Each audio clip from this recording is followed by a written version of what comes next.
Oi, gente, quem aí tá empolgadíssima com as manualidades de Natal? Eu tô adorando tudo que a gente tá fazendo e hoje eu trouxe para você essa guirlanda super linda. Ela é pequenininha, tá vendo? É uma mini guirlanda para você decorar sua árvore de Natal. Você pode fazer em outras cores ou nessa cor, mas faça. Faça e me conta como ficou o trabalho. E o melhor de tudo, você sabe que para fazer essa mini guirlanda você gasta menos de R$ 1. Isso é muito bom, né, gente? Dá para você fazer, vender, decorar toda a sua casa. Então, com bem pouquinho a gente consegue fazer um trabalho muito lindo e muito especial.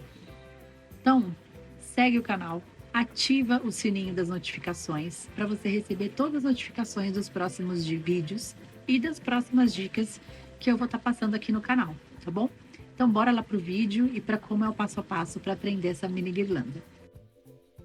O material utilizado foi uma argola de 4 centímetros, eu utilizei de madeira, um cordão de 2,5 metros do cordão 24 fios da espesso e outros 2 fios, que é um fio de 30 centímetros para o nó escondido e outro fio de 20 centímetros para você pendurar a guirlanda.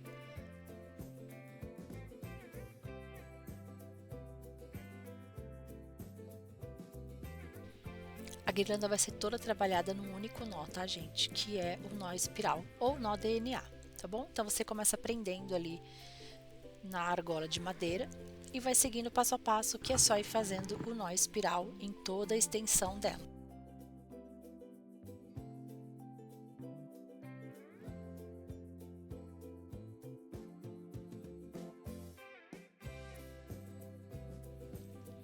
Eu prendi a argola ali com durex, né, no meu tablado, porque achei que seria mais fácil de trabalhar, mas eu vi que não foi tão fácil.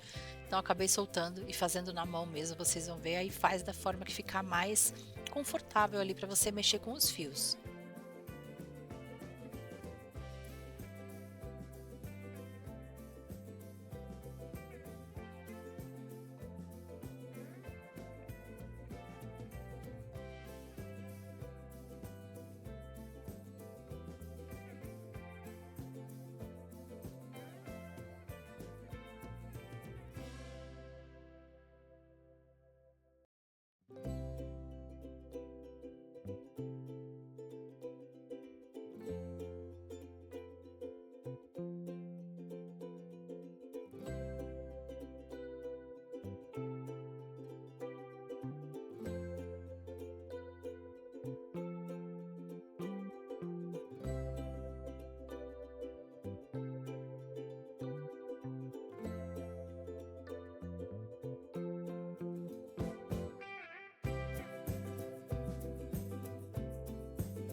Bom, para finalizar ela, eu fiz um lacinho, né, com essa fita de cetim vermelha.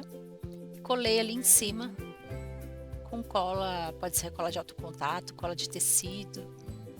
Ela fica um charme, gente, ficou muito linda. Então, não perde nenhuma dica do canal. Segue o canal, ativa o sininho das notificações, que eu tô lançando de 1 a 2 vídeos por semana, tanto com as manualidades do Natal, quanto com outras dicas também para casa, para decoração, tá bom? Então, até o próximo vídeo.